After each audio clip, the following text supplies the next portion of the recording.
Hello, everybody. Welcome to tonight's live stream.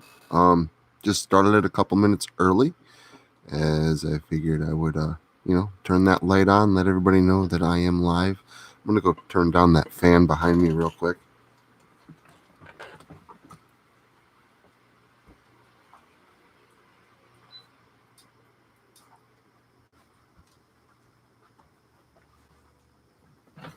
Hopefully, that's a little bit better.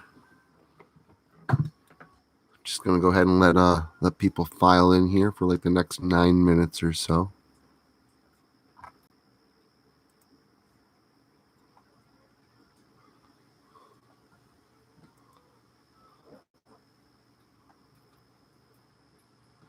Hope everybody's having a good evening. Jose, Sexy Grandma Darkness, Sexy Queen of Darkness, and Wrath of Blades. Hello. Once again, hope everybody is having a fantastic night. Like I said, just going to give it a couple more minutes. If you guys have... hello, Christine. How are you? Can you hear me okay?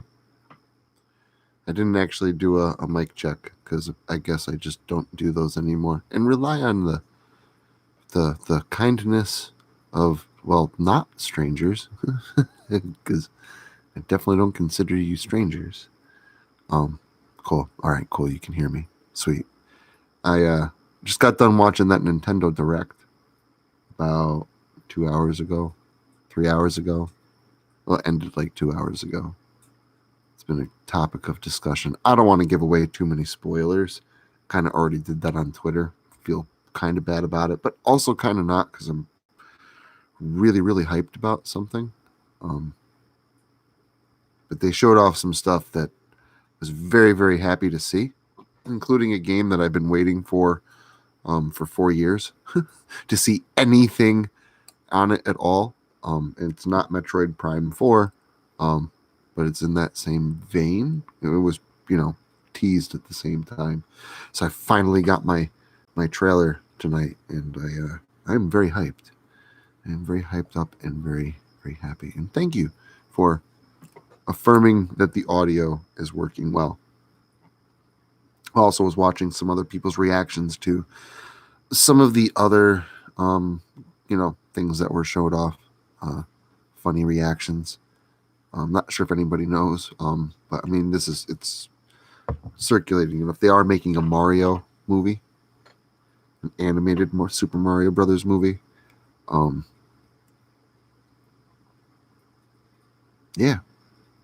the cast list is something to behold. Who they got to play everybody. But again, I don't want to give away any spoilers. But at some point in time, if you haven't checked it out yet, and if you're interested, I think tonight's Nintendo Direct was pretty good. So figure I could talk about that until the stream actually starts. Usually I just sit here and mumble off about nothing. So I figured that'd be a good thing to do, is talk a bit about video games. I know Gamma saw my tweet. Sorry if I spoiled that for you. That's what made me realize it, is you were like, whoa, really? And I was like, oh shit. Somebody who's really interested and didn't watch the Nintendo Direct. So I do apologize. I am sorry. Good. I'm glad you saw what I saw and confirm and wow. And yeah, I was totally trolled. They totally set it up to look like something else made by the same company in the beginning of the trailer.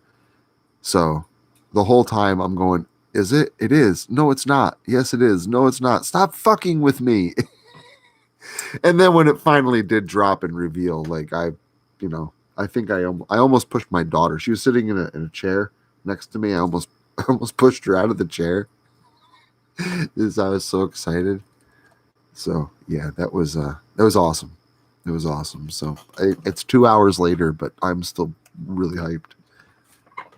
And need to go back and play the other games like as soon as possible. Got any baked beans? Yeah. Not dropping spoilers. I'm trying not to. What spoilers? For the premiere. Well, the premiere isn't started yet. Or stream. It has. We're live. Oh, the actual thing, like for the story on this. We're live. We're reading. Yeah, it's a live reading. I'm gonna give you guys a spoiler. We're reading.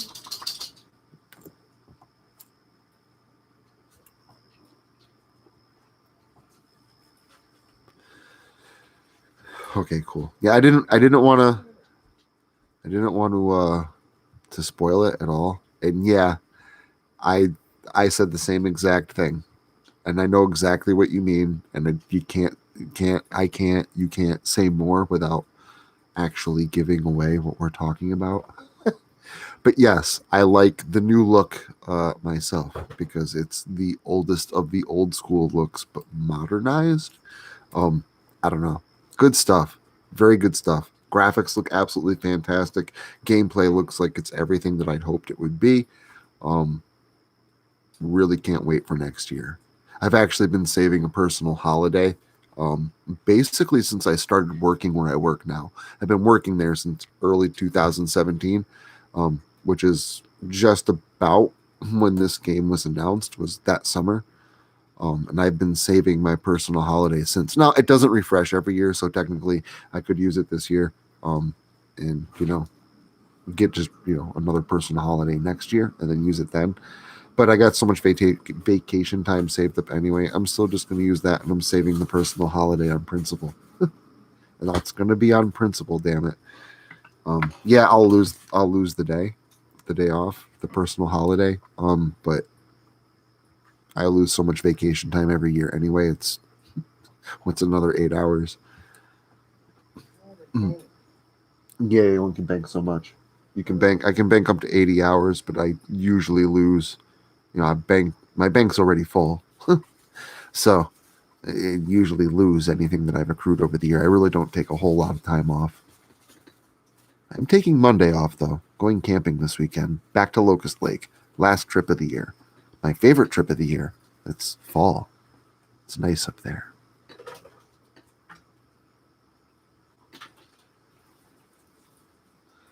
Oh, I'm sure they will. And I'm, as far as the graphics are concerned, a lot of that is because they're showing it on YouTube. It's not a true representation of what it looks like. It's a video of what it looks like, and it can't render. I mean, that's the way I've always seen. Gameplay trailers usually look a little bit downgraded from what the actual game looks like. But yeah, very excited. And ActRaiser, man. I discovered ActRaiser. I mean, I love the Super Nintendo, and I only really played it. I knew it existed, but I didn't know what it was. I only really played it maybe 2-3 years ago, and man, I love that game. And they're remaking it. Well, they remade it. I think it's available now. That's amazing. Like I was pretty happy about that. Yeah, but once that the one game that I was waiting for was revealed, I kind of just forgot. Everything else just fell out of my head because that was awesome. It looks like we're just about there now, 8:59. So we're seconds away from kicking this off officially. So, but yes, it's been a good evening. There's no doubt about it.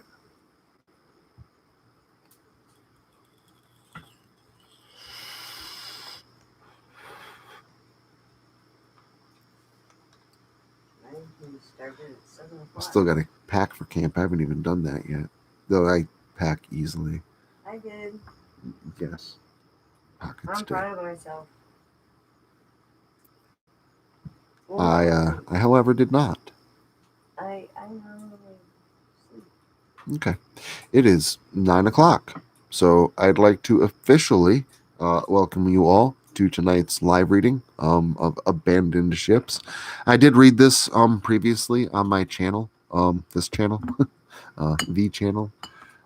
But I figured because it's in the Halloween book that I just published, I figured it'd be fun to go ahead and reread to just kind of commemorate, yay, the book has been published, which was a pretty big thing to me.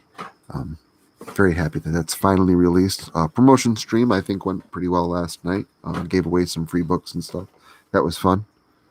I don't have my backdrop or anything set up, so probably won't be using the camera tonight. I do apologize for that. Okay. I do have the document here. Before I get started in reading, though, I'm going to wait until my daughter is done in the kitchen and doing with whatever she be doing. That way I can 15 seconds left, man. kind of focus a little bit. So apparently we all have like 15 seconds left if anybody wants to punch anything in. I almost apologized to my shoe. Okay.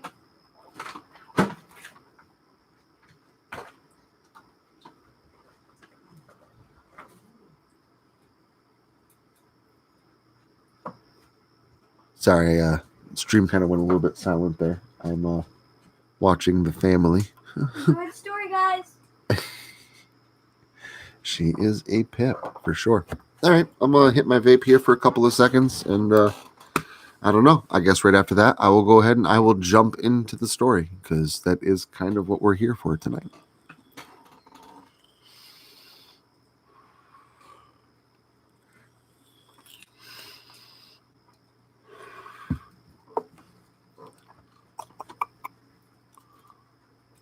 Okay. Cool. I'm very happy to have you here, by the way. Thank you very much for coming. All right. I guess I'll go ahead. I'll jump right into this. Again, I want to apologize for any mess ups that are bound to happen because they always do. But I'll get through this as smoothly as I possibly can. And I want to thank you all for bearing with me.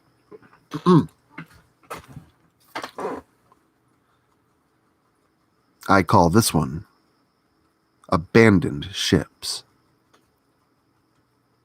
The ocean is vast, dark, enveloping, and mysterious. It's both broad and deep, and the deepest of those waters, where the fathoms are nearly unfathomable, resides many seaside secrets that none of us will ever know. The ocean hides its secrets well, and only rarely reveals one here and there. Remember the myths of the Kraken, the existence of the giant squid. I can recall being a child and scientists and skeptics alike regarding the notion of such a creature to be absolutely absurd. Well, although a specimen of Kraken proportions has yet to be found, yet being a key word here, the giant squid was of course discovered officially by a team of Japanese researchers in 2004. And let's not forget Let's not forget the coelacanth, another shining example of what may yet still be concealed by a substance that covers more than 3/4 of our planet's surface. This long-believed extinct deep-sea fish was rediscovered by a 32-year-old in 1938. Literally, up until that point, everyone regarded the chances of such a creature still existing as not all that dissimilar from the idea of a living, breathing T-Rex. Well, these are just the secrets uncovered by us, allowed to be shared with us by our beloved sea. But what of those instances where no such explanation exists, where the ocean depths have refused to give up its secrets? And by instances, I mean mysterious events, such as ships simply disappearing, strange lights deep below the surface on clear, dark nights, and the discovery of perfectly functional, abandoned vessels, showing no outward signals of distress or reason for being absconded by captain and crew. Well, usually, those with rational minds, full of logic and reason, are happy to surmise the most mundane and grounded of assumptions. But what if some of these instances are simply due to reasons born of things grotesque and malicious that just haven't been discovered, or at least acknowledged yet? I will tell you, any who would listen and not think me mad, that accounts of such dire events have been recorded, acknowledged, and subsequently hidden by parties high up or even outside the government hierarchy. Well, that's why I haven't shared this with anyone and have hidden my discovery. But I can't sit on the information any longer. Welcoming ears deserve to hear and have a chance to heed this tale. I used to be a member of the U.S. Coast Guard. I'm not anymore, and no, I didn't quit, but I wanted to. Dishonorable discharge or not. Even now, the thought of the ocean disturbs me, and I never want to go back. Not after the day we received that transmission, informing us to respond to an adrift fishing vessel about 30 miles off the coast of Seattle. Even as we approached the stern from a distance off, I could tell that there was something identifiably wrong, and I distinctly recall shivers running up the length of my spine. But these are cold waters after all, and a misty breeze off the North Pacific is enough to shiver the hardiest of men. I was one of 6 members to board the small dinghy and make way towards the Elizabeth Marie, a fishing vessel that I will never forget. The deck and ballasts ached and groaned as the ship heavily lazied. Excuse me. The decks and ballasts ached and groaned as the ship heaved lazily from side to side. A cold chill seemed to hang in the air and cling to my skin beneath my uniform, like slimy ice. But besides that, there was nothing out of place, and I mean absolutely nothing. Upon search of the galley, the scene revealed whole meals left on cold plates and beverages nearly full in their glasses. It appeared as if the small crew had simply got up and It appears as if the small crew had simply got up at the start of their dinners and walked away, only to jump into the cold, unforgiving sea, leaving no trace of their location or hints of their circumstances. I had the honor of searching the captain's quarters alone, and as anxious as I was, as foreboding as this place felt, it wasn't an honor that I enjoyed.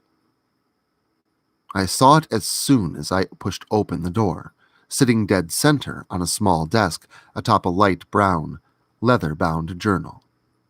Of course, I wanted to read the journal, to know its secrets, but it was the small object, fashioned from what looked like coral, that immediately caught my focus. I'd seen these before, on other ships found adrift like this one, and I knew that if I reported it, turned it over as possible evidence, it would once again be deemed classified, and even speaking of it again would be punishable by my superiors. This is highly unethical, I know, going against everything they teach you in training and against every single regulation.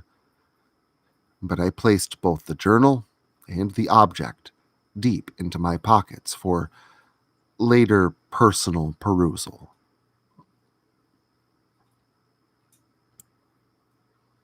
By the time I had a chance to look through the old leather-bound confession or the odd trinket that I had confiscated, I was long secure within the confines of my own cabin aboard my own ship with the rest of my crewmates.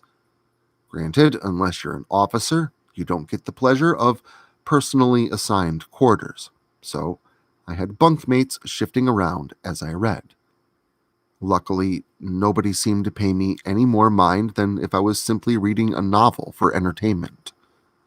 Unfettered and unobstructed, I began exploring the contents of those pages, searching for a correlation between it and the thing I had found lying with it.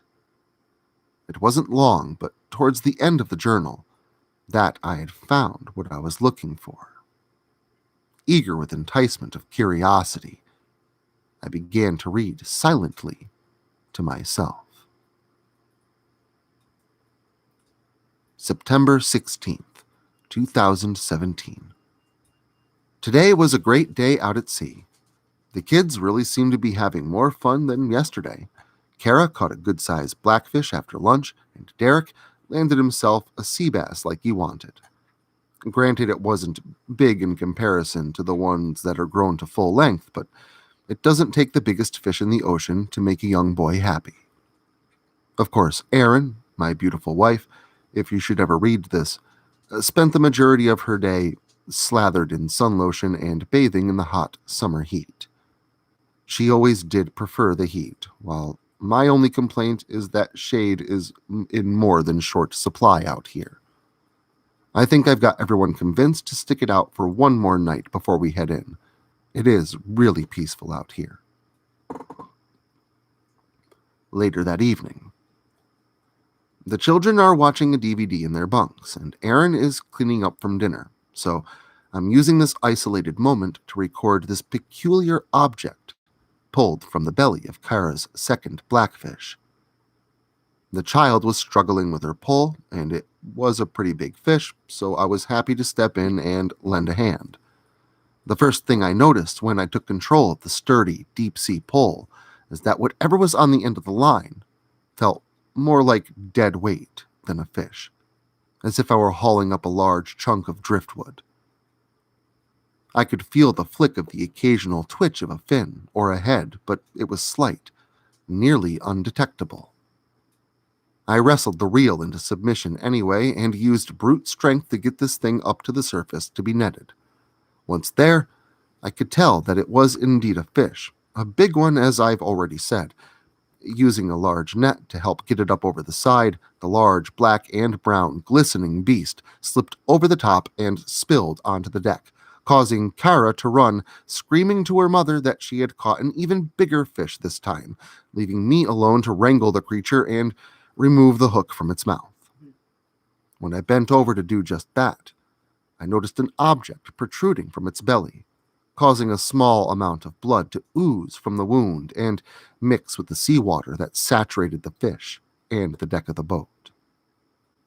It appeared as though this creature of the deep was impaled through the underside by a long stick, which would account for the thing's sluggish movements as it was being reeled to the surface. Curious, I grabbed a hold of the distal end of the object and pulled it firmly, sliding it free. Once fully removed, I could clearly see that the other end, that was once buried deep within the anatomy of the blackfish, was wider, hooked back, and then pointed at the end, almost like a triangular, barbed arrow. My mind still hadn't made any connections yet, but I knew something was wrong. I made sure to unhook the fish and stuff the object into my vest before my wife and child had returned. Kara's young, and Erin is more than anxious at being out here as it is. It's only now that I can examine this thing under a strong light, which has brought me to a few, if true, terrible conclusions. The thing was surely fashioned. Excuse me. The thing was surely a fashioned weapon made of coral, and it resembled a crude, short spear or long arrow.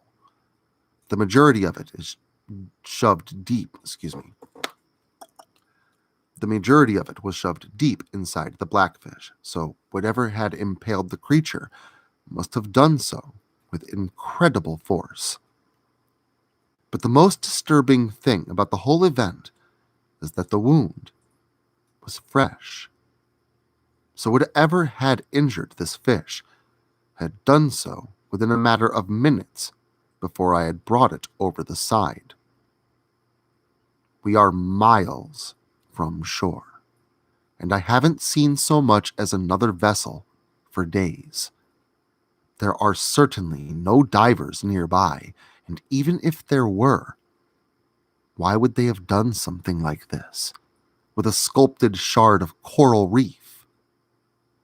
Whatever did this is still out there, underneath the rippling waves. My only fear is... The entry ends abruptly here, only to continue further down the page. I later learned, as will you, that this is because the author had apparently hastily left his writing in order to attend to some urgency. Sometime in the night between September 16th and September 17th, 2017. They're gone. Kara, Derek, Aaron, I was only feet away from them. This vessel isn't that big. I heard the children scream first, and then Aaron after. The children shrieked out in fearful cries, Aaron's shout sounding panicked. I heard that scream before, when we thought we had lost Kara, when she was little, and I thought she had wandered into the pool. She obviously didn't. We found her out back, walking the tree line actually, but I'll never forget that scream. And this was nearly identical to that. A type of shrill cry that sends shivers up your spine and your muscles tense even at the thought. I opened the cabin door only to be greeted with the sound of something splashing in the water off the starboard. I leaned over the edge and I saw nothing. Nothing but the black, bottomless waters of the Pacific Ocean. The thought that my family has been somehow dragged down into those icy depths is more than I can bear. I did my best to search the rest of the ship for them, but like I've already recorded, this vessel isn't that big.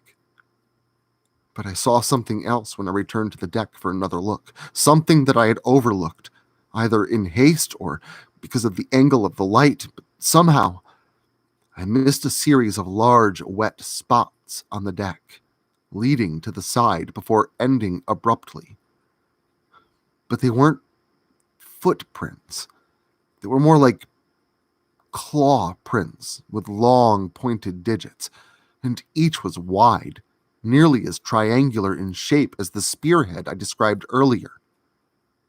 I followed their lead and stared off the side and out at the open sea.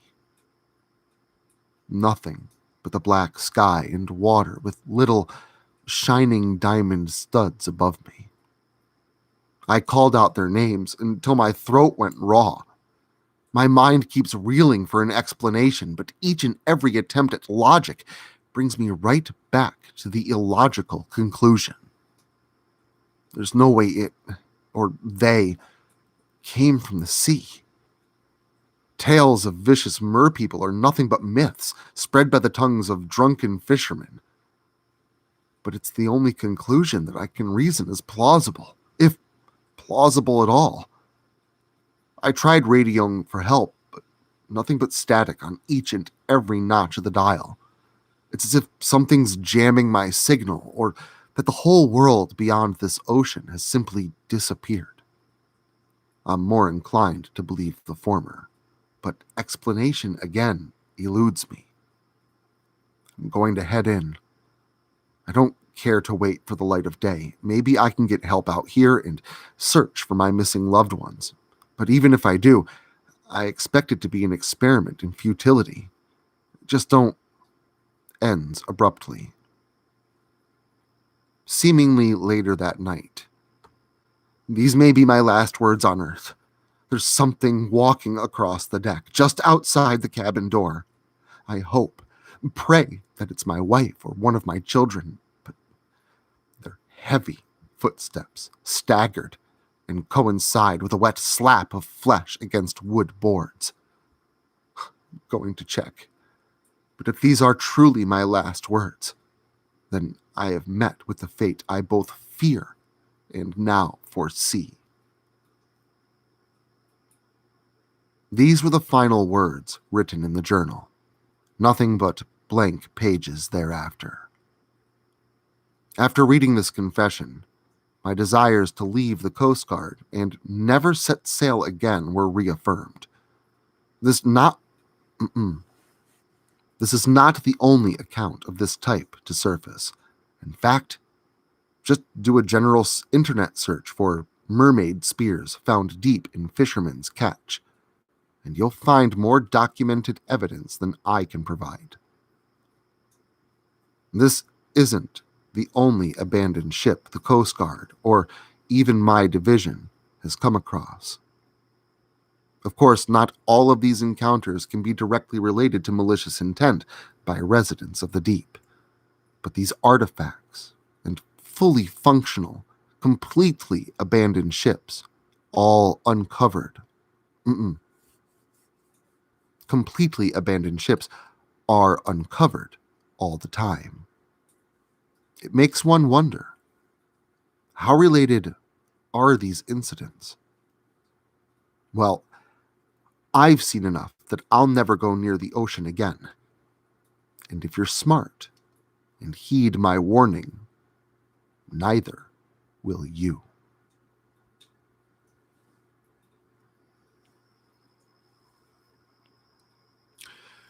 And that was Abandoned Ships. So I know I kind of tripped up a little bit there, here and there. This is an older version of the story. It's not taken from the manuscript of the book, so I do apologize for any of those mishaps that were due to as such. But thank you for all stopping in. I'm going to go ahead and hit my vape here for a second. Okay, cool. I didn't know if the chat was dead or not. I guess everybody was just really intently listening to the story. So awesome. Thank you very much, Gamma. I do better than I usually do when I'm recording in the back. Usually try and put a little bit more emotion and stuff into things too when I'm pre-recording, which obviously causes me to trip up when I'm reading really fast and stuff like that. So that creates more mess ups. But yes, it feels awesome. Very, very glad to hear Christine is also still here. Thank you very much. That's excellent. Very much hope you guys enjoyed the story. Like I said, this is, I believe, I can check right now. I think this is the third story in the new book.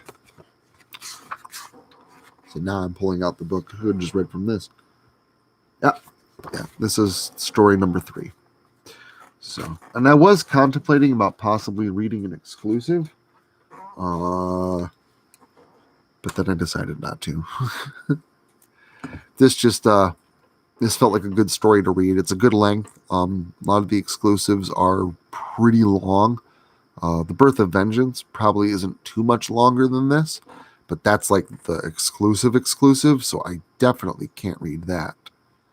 I am toying with the idea of putting exclusive narrations on a Patreon, possibly. It's an idea I might toy with at a later point in date. It's something, or later point in time. Something I was talking to about with one of my co-authors last night, and basically said like, but maybe might even been today. I'm gonna wait till the pumpkin spice dust settles a bit. Got so much planned for October. Gotta kind of wrap up some things first before I dive into anything else. But yeah, it's what I'm because a lot of the exclusive stories I really do like Hell's Boulevard, which is the title of last year's Halloween book, but it's also the title of the story, the last story in that book. I really like that story a lot. The Locust Lake exclusive is really good. Santa Sweatshop Christmas book. I like all the exclusives, and it's a lot of them. I wish I could narrate this, but I can't. So it might be something that I do at some point in time. What's up, ISB? How are you, man? Happy Friday, Junior. It's almost Friday. And the reason, guys, I didn't mention this earlier. The reason why the live reading this month isn't taking place on the last Friday of the month is because I'm going camping. I think we did the same thing last year too. Or maybe I did a live stream from camp. It was one of those. Signal up there is really, really crappy. And I don't want to do that to you. So I figured we would just bump this up till Thursday, to Thursday. And so 2 live streams in the same week, book promotion last night and a live reading tonight. The irony of that has not escaped me. Yes, it's true. And I will say the exclusives they're not super dark. Honestly, the darkest story I've ever written is Dead Girls Shouldn't Have Sex. And that's now up on this channel. So it's not that they're dark. But yes, it would give incentive to the Patreon. And it's not, hey, come, join Patreon and give money. So you can get these. It's more, if you're one of those people that wants to do that and give money, here's something I can give back to you. I would like to give back to someone that's doing something like that. So, and it would give me a chance to get my, those exclusives narrated and out there. So, oh yeah, Dead Girls Shouldn't Have Sex. It was sick. I agree. I've had a few people trying to tell me to write a sequel. I don't know how I could top that. At least in a sequel, I could write a spiritual successor, like something that's just as deplorable and disgusting, just not a sequel to that story. I probably could write a sequel, though. I just can't guarantee it's going to have that same gut-wrenching reaction.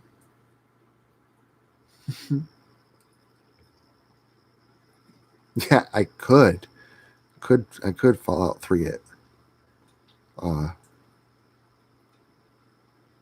Yeah, that'd be a good idea. I don't know. Again, I'd have to do another hook, but a hook with a purpose. That's the thing. That story wasn't sick for the purpose of being sick. Honestly, it's a love story, and I know it sounds hilarious, and it is very funny. I laugh about it too. It's a joke I say about it, but it's true. The story really is written as a love story. It's a horror version of a love story. It's the dangers of love. Don't fall in love, or bad things can happen. And this is what happens if you're a necrophiliac and you fall in love, and the bad things that could happen to you. So yeah. The baby is still around. The zombie apocalypse has started. So, I mean, technically, you could call that a prequel to my other story, The Dead, which is a zombie story. And I wanted to write a zombie story that was different. And I think I did, because it's a zombie story that doesn't have zombies in it. Not until the very end. It's, I'm assuming, a lot of you here this evening have probably heard that story. It was one of the streams we did last year, and then it did a repurposed version to put it up. And it was also part of the Hell's Boulevard. The twist at the end of that story, is the zombies. The zombies is the twist of the story. So I wanted to make it different. Everybody tries to do zombies where, oh, you didn't? Well, trust me, there's more to it than just that. But I would recommend listening to The Dead, but I'm pretty sure you did. You're like at all my stuff. You always come to the streams, ISB. But yeah, that was the hook at the end of that one. So it's a zombie story that's a little bit different than all the other millions of zombie stories out there. I did listen to one that was an audio book. It was like 2 hours long. And it was basically a story from a zombie's perspective. It's basically a woman who gets turned into a zombie and is conscious. She can't control her body or anything, operates off of instinct, but she's conscious and explaining everything that's happening You know, how she freezes during the winter and then thaws out and her eyeballs all rotted and falls out of her face. And it's it's really good. It's very descriptive. Again, that's I can't remember the name of if I ever come up find out what the name of that book was, I'll let you guys know because as far as zombie stories go, like it's really good. It's definitely up there. Um, and I am sorry if I yeah, you are, and I am sorry if I ruined the dead for you. I still think that you will, if you haven't listened to it. I still think you'll get a lot out of listening to it, even if you do know what the ending is. So, uh, but yeah, um, that's actually again that's another one of those stories that it's one of my favorites. I really like it. Okay, cool. Yeah, I don't want to spoil things. I've been trying to avoid spoilers all day, and of course, the first thing I do after that Nintendo Direct earlier is send out a spoiler on Twitter. So apparently, I'm the spoiler guy. I don't mean to be. I apologize. So, but I do have to pack for camp tonight. So I don't know how long I'm going to keep the stream going, but I do want to keep it going for at least a few more minutes in case anybody does want to punch anything in. But I do realize that it's Thursday.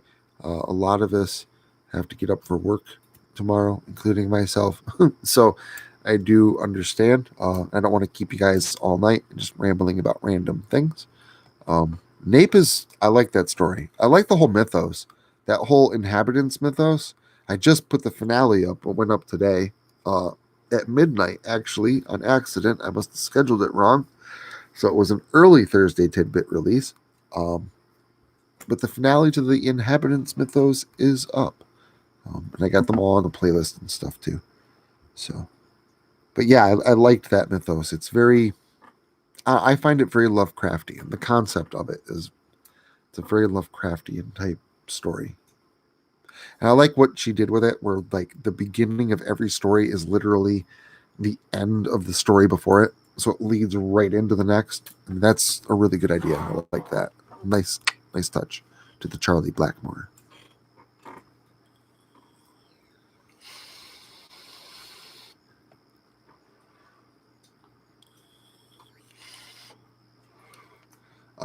This weekend is You Shouldn't Listen to the Future, which was inspired by an old school creepypasta story.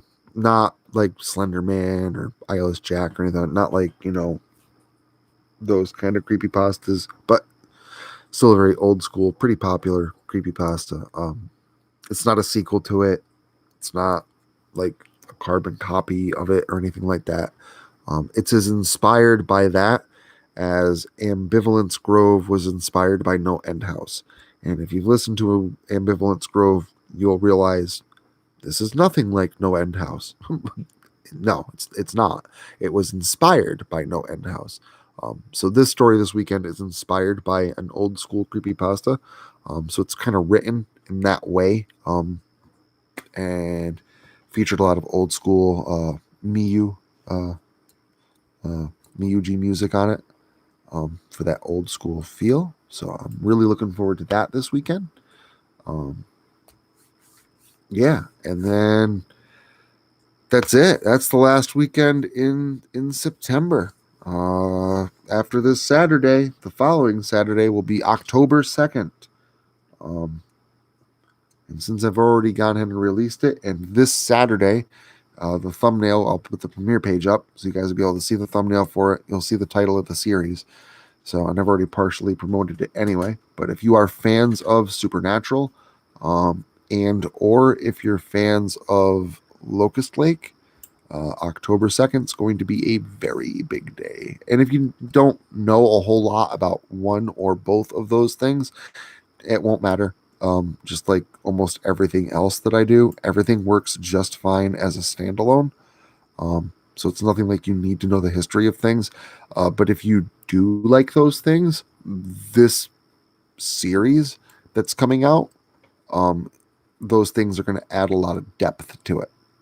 So, kind of appealing to a new base, but also appealing to the old school fans of both Locust Lake and Supernatural and other things on my channel. It's really all I can say.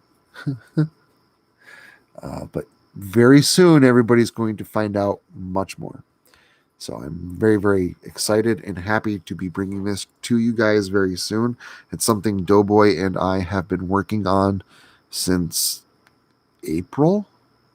Yeah, right around when I finished up the the Dreamscape book. As soon as I finished that, I started working on this with him. Yeah, it was April. So yeah, it's been a long time coming. I am very, very excited. So cool. All right, I am gonna have, I think, a puff real quick, and then I'll go ahead and I'll end the stream. So if you guys have anything to punch in, now is the time. If you want to talk about anything else that's not horror related, that's fine too. I am trying to keep these streams a little bit more topic oriented, at least the live readings and the book promotions, and not go off on non-related tangents. Blood and Beans will still always be casual. That's any topic, any day. But I don't know. It is the end of the stream. We're down to the last couple of minutes.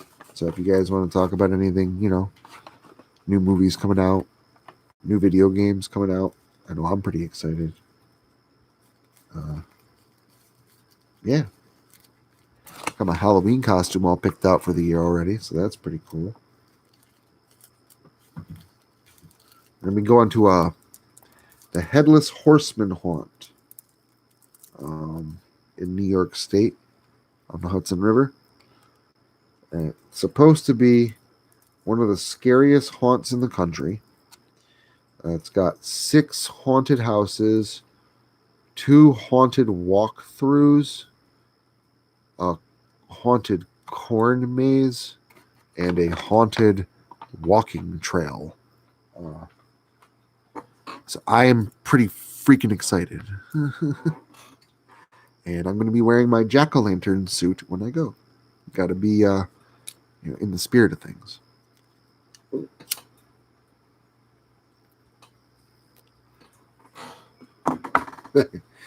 Now the crazy thing is, and thank you very much, Gamma.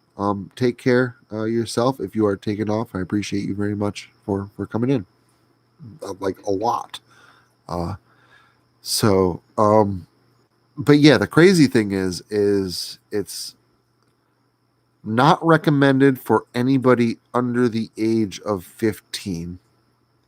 If you're under the age of 8, you're not allowed to go. And if you're under the age of, I believe it's 13. Oh, and no, not under the age of 8, you're not allowed to go. And it's not recommended at all for kids under the age of, like kids under age of 13 can go, but it's not recommended. And kids 8 and under aren't allowed to go at all. Kids 15 and under have to be accompanied by someone older, and then so on and so forth. I am bringing Shiloh. Shiloh is 11, so she can go. It's just not recommended that she go. But my child is a different breed. She is 30 going on, 12 going on 30, whatever you want to say. She's very mature for her age. She does not scare easily at all, unless they have people jumping around in Mickey Mouse costumes. That might scare the crap out of her. Maybe they will. That'd be kind of funny. But that's the only thing that scares her is Disney. Disney's the only thing that scares that kid. I find that kind of funny. She doesn't like Olaf because she doesn't like Olaf. Space. Yup, Olaf is always up in people's business. He has the googly eyes. She doesn't like Mickey Mouse because of the want to see my head come off? And the legendary ears with the melting Mickey Mouse face. She did not like that either. Oh boy. She hated that Eeyore. So ISB says hello. Hi. So, but yeah, I am going to bring her to that. That's something that we are doing this October, and I am very excited for it. So, I mean, October is jam-packed full of stuff. So, all right, I'm going to go ahead. I'm going to close out the stream. I want to thank you all for stopping in. Truly, thank you so much for being here. Thanks for hanging out with me today and yesterday. I really hope to see you guys this coming Saturday. Really love you all. Thank you so much for all of your support, and super, super happy to hopefully add to your Halloween experience. I will catch you on the next one. Be safe. Bye-bye.